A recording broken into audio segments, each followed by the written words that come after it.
오늘 본문의 말씀은 다윗의 집안에 일어난 비극적인 사건을 기록하는, 말씀해주는 그런 본문인데요. 다윗에게는 아내가 많았습니다. 당연히 자식들 또한 많을 수밖에 없었는데요. 다윗의 맏아들인 암논이 이복 동생인 다말을 연모하게 됩니다. 그런데 당시에는 결혼하지 아니한 처녀는 집 밖으로 잘 출입을 못했습니다. 그러다 보니 암논이 다말과 단둘이 만날 기회를 좀처럼 얻지 못했던 것이지요. 암논은 혼자서 속을 끓이다가 결국 병이 들 지경에 이르게 됩니다. 그러던 차에 친구로부터 조언을 듣고는 아주 간교한 계략을 세우게 되는데요. 일부러 병든 채하여 누워 있으면서 병문안 온 아버지 다윗에게 요청을 하는 겁니다. 어떤 요청을 하는 거 아니까 다말로 하여금 자신의 병 간호를 돕도록 해달라, 그런 요청을 하는 것이죠. 다윗은 아무런 생각 없이 그냥 암논의 요청을 들어줍니다. 그런데 암논은 자신의 병 간호를 돕기 위해 온 이 다말을 완력을 이용해서 강제로 겁탈을 하게 되는 것이죠. 다말이 아주 강렬하게 저항을 하지만 암논이 막무가내였던 것입니다. 더 나쁜 것은 암논은 자신의 정욕을 채우고는 이내 돌변하여서는 다말을 미워하게 되는 것이지요. 다말을 미워하는 마음이 이전에 사랑하는 마음을 압도할 정도였다, 그렇게 말씀을 하고 있습니다. 암논은 자신의 종을 시켜서는 다말을 집 밖으로 끌어내게 하고는 문 빗장을 걸어 잠그도록 하는 것이지요. 다말은 이루 형용할 수 없는 고통과 수치심을 안고는 자신의 친오빠 압살롬을 찾아가서 그 집에 머물게 됩니다. 그리고는 2년이 지났습니다. 2년 후에 압살롬이 암논에게 복수를 감행하는데요. 압살롬이 양털 깎는 날에 모든 형제들을 초청을 하는 것이지요. 양털 깎는 날은 농사로 치면 추수 때와도 같았습니다. 그래서 사람들을 초청해서 연회를 베풀었는데 압살롬이 자신의 형제들을 모두 다 초청해서는 연회를 베풀었던 것이지요. 한참 분위기가 무르익고 암논이 술에 거하게 취하자 압살롬은 자신의 종들에게 지령을 내리는 것이지요. 암논을 살해하도록 지령을 내립니다. 결국 다른 형제들이 혼비백산하여서 그곳을 급하게 떠나게 되고 압살롬 또한 아버지 다윗을 피해서는 그술이라고 하는 땅으로 도망을 치게 됩니다. 13장 오늘 본문의 말씀이 이런 내용들로 기록되어져 있습니다.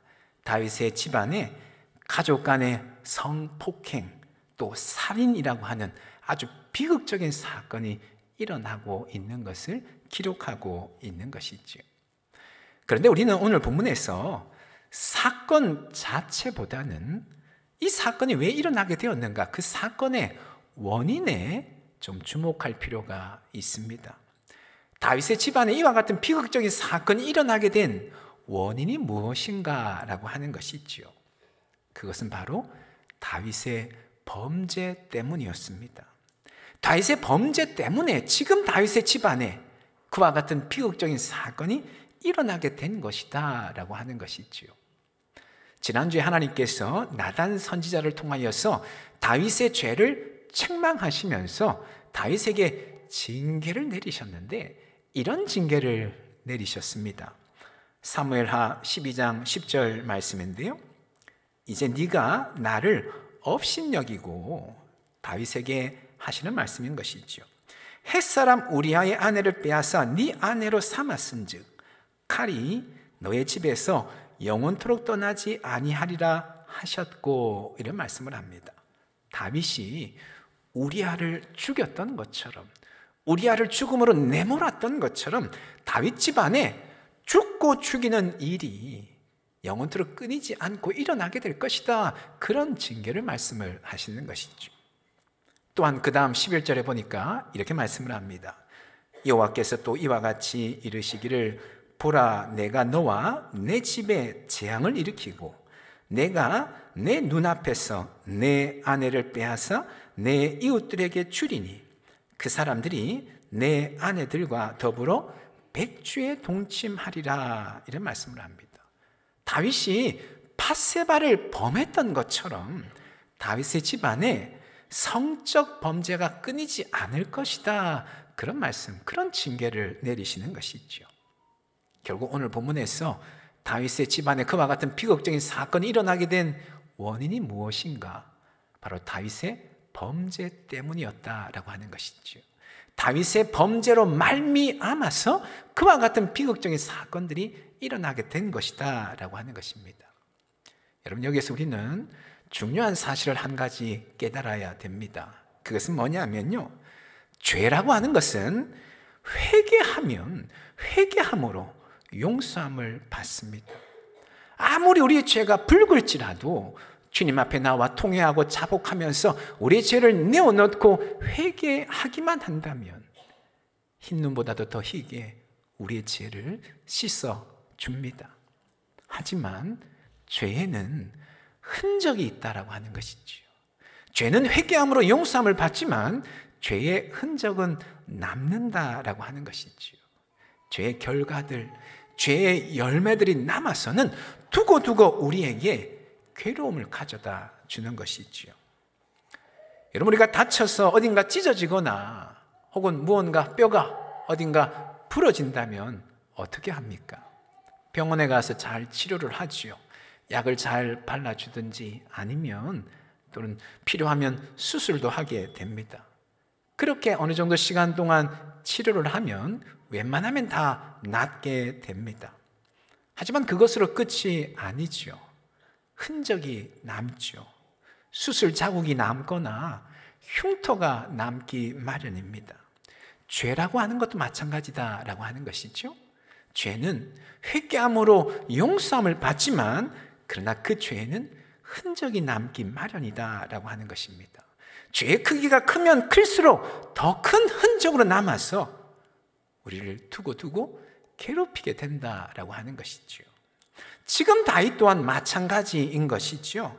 다윗이 통회하고 자복함으로 하나님의 용서하심을 덧입었습니다.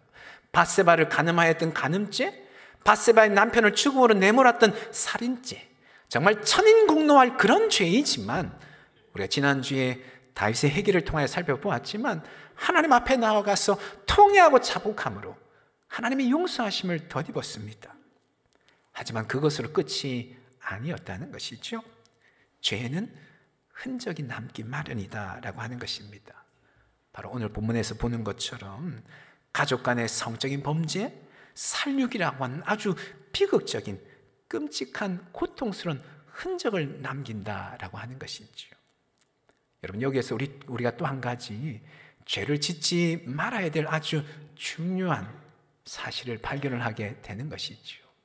지난 몇 주간 우리가 죄의 특성에 대해서 살펴보았지만 그렇게 우리는 죄를 싫어하고 죄를 미워하고 이기고자 몸부림쳐야 된다고 말씀을 드렸는데 오늘 또 한 가지 우리가 죄를 짓지 않아야 되는 중요한 이유가 무엇인가 하니까 그 죄는 흔적을 남긴다는 것이죠.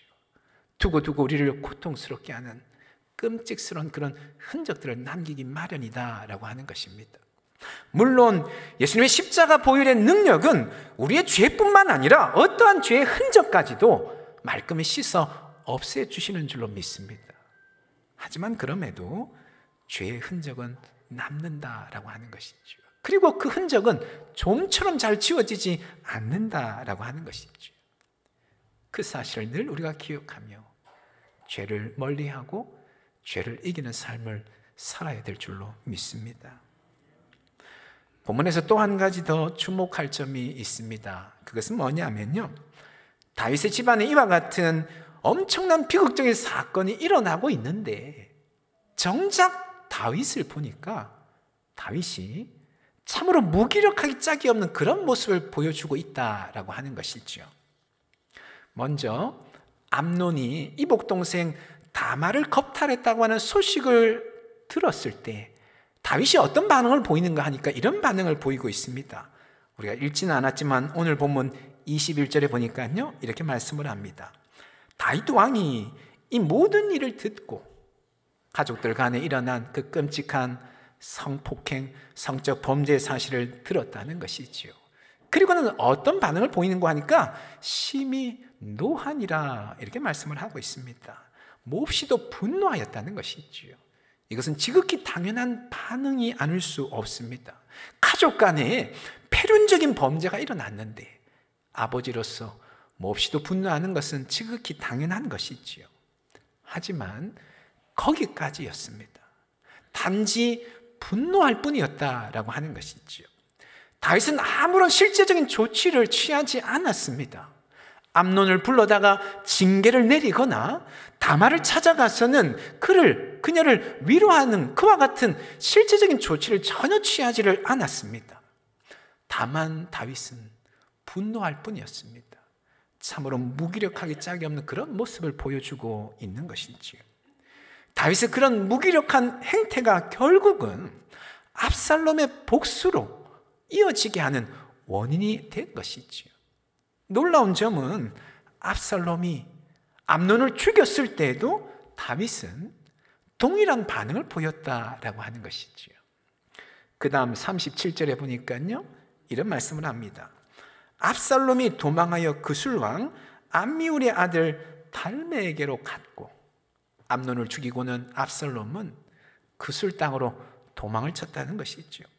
그리고 그 뒤에 보니까 다윗은 날마다 그의 아들로 말미암아 슬퍼하니라. 암논이 죽은 것으로 인하여서 날마다 슬퍼했다는 것이죠. 이것 또한 아버지로서 지극히 당연한 반응이 아닐 수 없습니다. 그런데 이때도 거기까지였습니다. 다윗은 다만 슬퍼할 뿐이었습니다. 아무런 실제적인 조치를 취하지 않고 다만 슬퍼하는 모습을 보일 뿐이었다라고 하는 것이지요. 여러분, 다윗이 왜 이처럼 무기력한 것일까요? 아마도 다윗은 지금 자신의 죄를 적나라하게 바라보았기 때문에 그와 같이 무기력하지 않았을까 우리가 짐작을 해보게 됩니다. 밧세바를 범하고 우리아를 죽인 자신의 죄가 지금 자신의 집안 안에서 재현되어지고 있는 것을 똑똑히 보고 있는 것이지요. 그것을 보면서 자신의 죄의 흔적이 얼마나 끔찍한가라고 하는 것을 깊이 깨닫게 된 것이지요. 그 충격이 다윗으로 하여금 무기력하게 만든 것이다 라고 하는 것이지요. 다만 분노할 뿐, 다만 슬퍼할 뿐, 아무런 행동도 할 수 없게끔 그렇게 만든 것이다 라고 하는 것이지요. 그런데 여러분, 흥미로운 점은 성경은 다윗의 이러한 무기력함을 드러내는 것에 결코 주저하지 않는다라고 하는 것이지요. 오히려 적나라하게 다윗의 무기력함을 드러낼 뿐만 아니라 심지어는 더욱더 부각시키기까지 한다라고 하는 것이지요. 오늘 본문에서 다윗의 무기력함을 볼 뿐만 아니라 본문 다음에 보면 그런 내용이 이어집니다.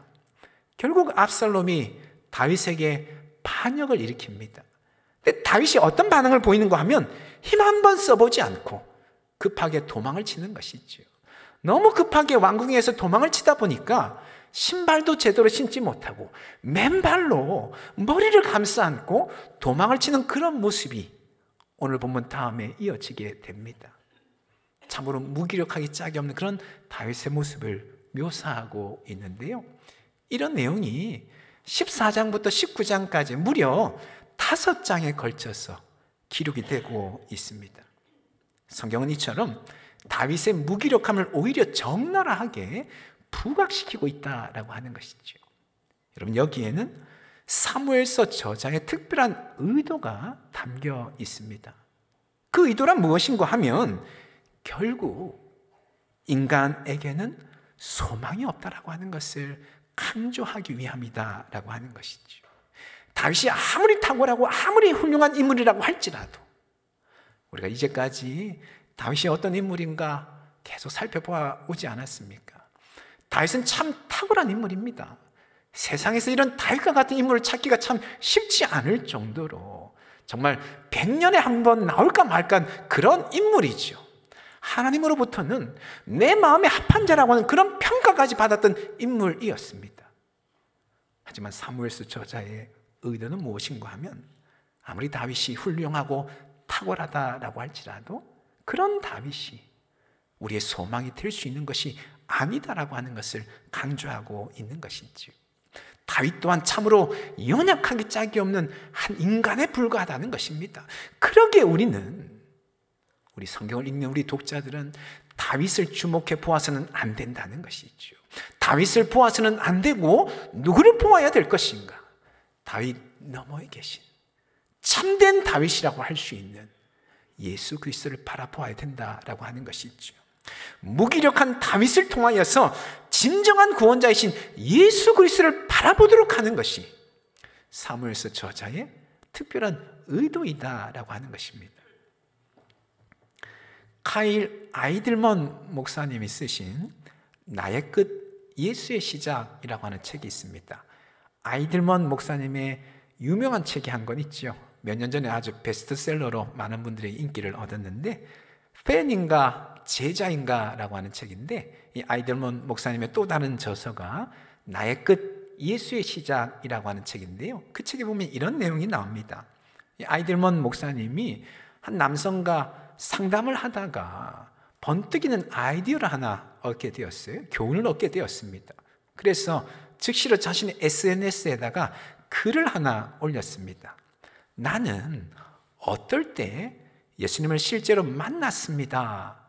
이런 한 구절의 문구를 올렸습니다. 그리고 어떨 때라고 하는 거기에 괄호를 쳐놓고 사람들에게 물었던 것이죠. 그러자 몇 시간 안에 수백 건의 답글이 올라왔는데 이런 글들이 올라왔다는 겁니다. 더는 어찌할 도리가 없을 때에, 아무데도 기댈 곳이 없을 때에, 이런 일반적인 상황에 대해서도 많이 답글을 올렸을 뿐만 아니라 아주 구체적인 그런 답글, 상황들에 대한 답글도 올렸는데 이런 답글들인 거예요. 남편이 자동차 사고로 갑자기 세상을 떠났을 때, 이혼 소류가 날아왔을 때, 말기 암으로 몇 개월밖에 살지 못한다는 청천벽력 같은 통보를 받았을 때, 30년 동안 청춘을 바쳐 일했던 직장에서 아무런 대책도 없이 쫓겨났을 때 등등과 같은 이런 구체적인 상황에서 자신은 예수님을 실제로 만났노라, 이런 답글들을 올렸다는 것이죠. 그 수백 건의 답글을 읽고는 이 아이들먼 목사님이 한 문장으로 결론을 내리게 되었는데 이런 결론을 내리게 되었다는 것이죠. 나의 끝에 이르렀을 때에 비로소 예수가 나에게 실제가 되었다, 이런 결론을 얻었다는 것입니다. 나의 끝에 이르렀을 때에 비로소 예수님을 실제로 만나게 되었다라고 하는 것이죠. 그리고는 그 책을 쓴 것입니다. 나의 끝, 예수의 시작이라고 하는 책을 쓰게 된 것이죠. 여러분, 그런 것처럼 우리가 우리 자신의 끝을 볼 때에 비로소 예수님이 제대로 보이게 되는 것입니다.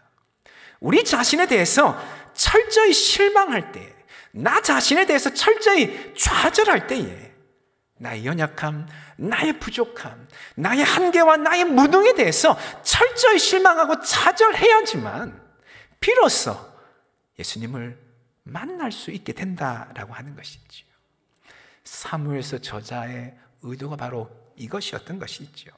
다윗의 무기력함을 아주 적나라하게 드러냄으로써 우리가 소망할 것은, 우리가 소망하는 대상은 다윗과 같은 그런 탁월한 인물이 아니라 오직 한 분 예수 그리스도밖에 없다라고 하는 사실을 분명히 깨닫도록 하기 위해서 사무엘서 저자는 다윗의 그 무기력한 모습을 아주 적나라하게 드러내 보이고 있다라고 하는 것입니다.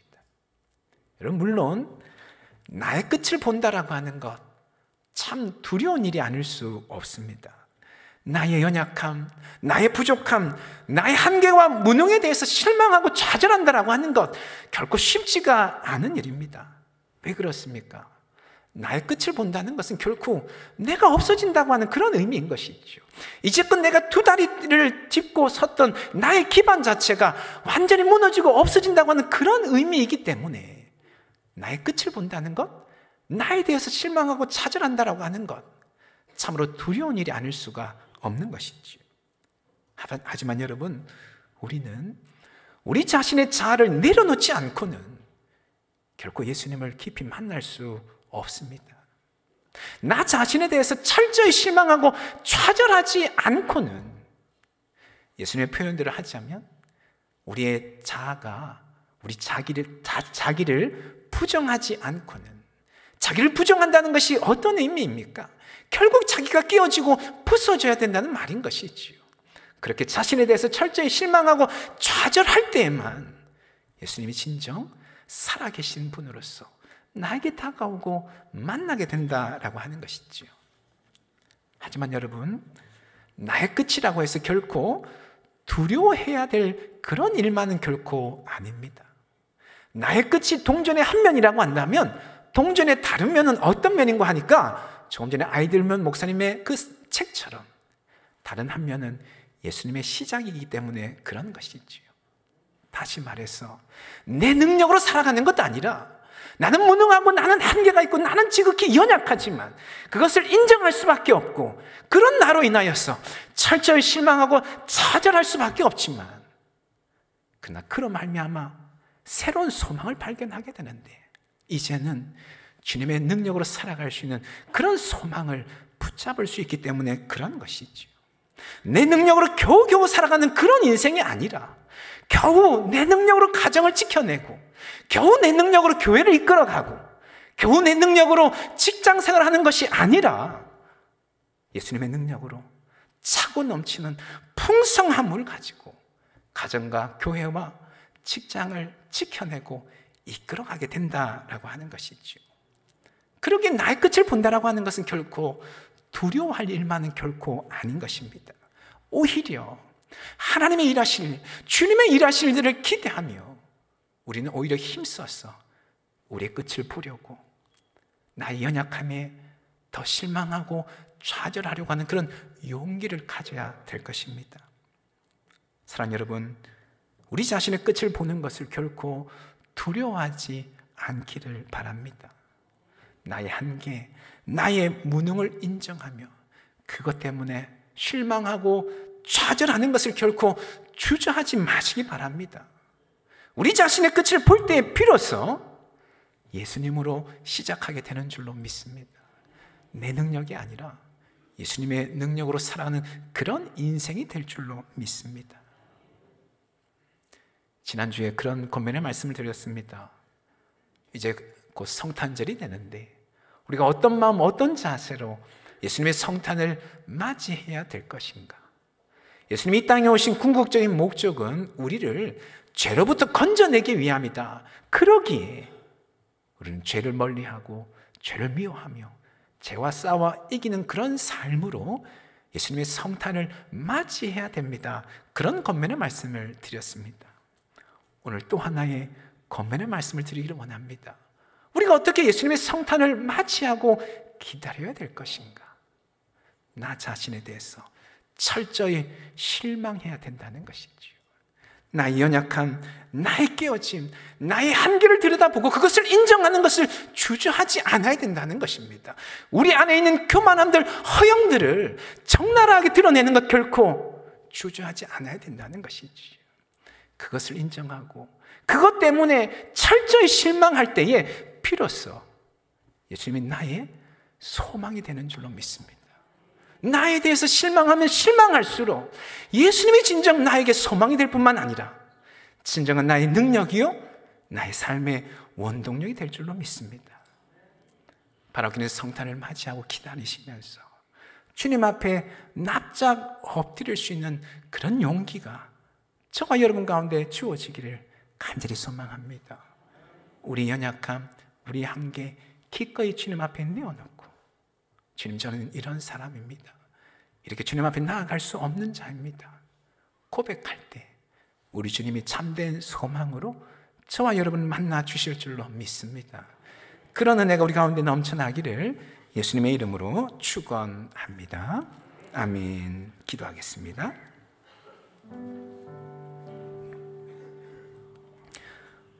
오늘 다윗의 집안에 일어난 비극적인 사건들 우리가 살펴보았는데요, 말씀 준비하면서 잠깐 그런 생각을 해봤습니다. 다윗의 집안에 일어난 이런 비극적인 사건이 우리 집에 일어났으면 나는 어떻게 하였을까 잠깐 생각을 해보았습니다.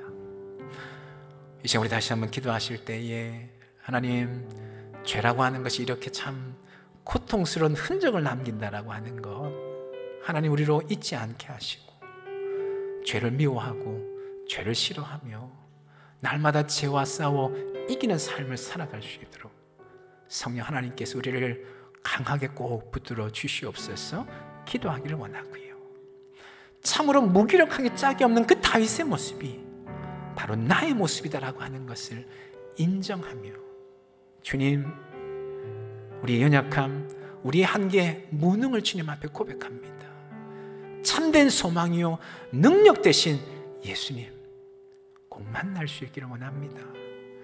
그런 은혜를 우리에게 허락하여 주시옵소서. 우리 지금 말씀 붙잡고 함께 기도하며 나가기를 원합니다. 기도하시겠습니다. 거룩하신 하나님 아버지, 죄의 흔적이 이루처럼 끔찍하고 고통스럽다라고 하는 것을 주님 깨닫게 됩니다. 하나님, 무엇보다도 우리 심령 안에 죄를 미워하며 죄를 싫어하며 죄와 싸움을 이기고자 하는 몸부림들이 우리에게 있게 하여 주시옵소서. 성령님, 다시 한번 우리 심령에 거룩한 마음을 주님 부어주시옵시되 죄를 이기고자 하는 그런 마음으로 주님 달려나아갈 수 있도록 하나님 역사해 주시옵기를 주여 간절히 기도합니다. 하나님, 무기력하게 짝이 없는 그 다윗의 모습이 결국 나의 모습이라고 하는 것 주님 앞에 인정할 수 있기를 원합니다.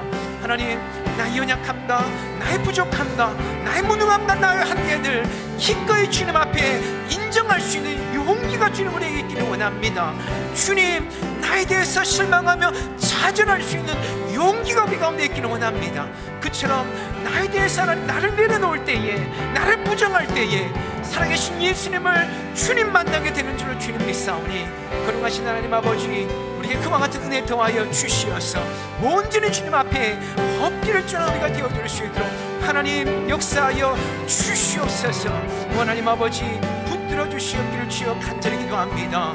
거룩하신 하나님 아버지, 주님만이 나의 소망이시고 주님만이 나의 능력이시고 주님이 나의 전부이심을 주님 온전히 경험할 수 있기를 원합니다. 주님, 우리가 우리 자신들 기꺼이 내려놓을 때에 주님의 능력을 경험할 수 있는 줄을 주님 믿사오니 이 믿음 가운데 온전히 나아갈 수 있도록 하나님 역사하여 주시옵소서. 하나님 아버지,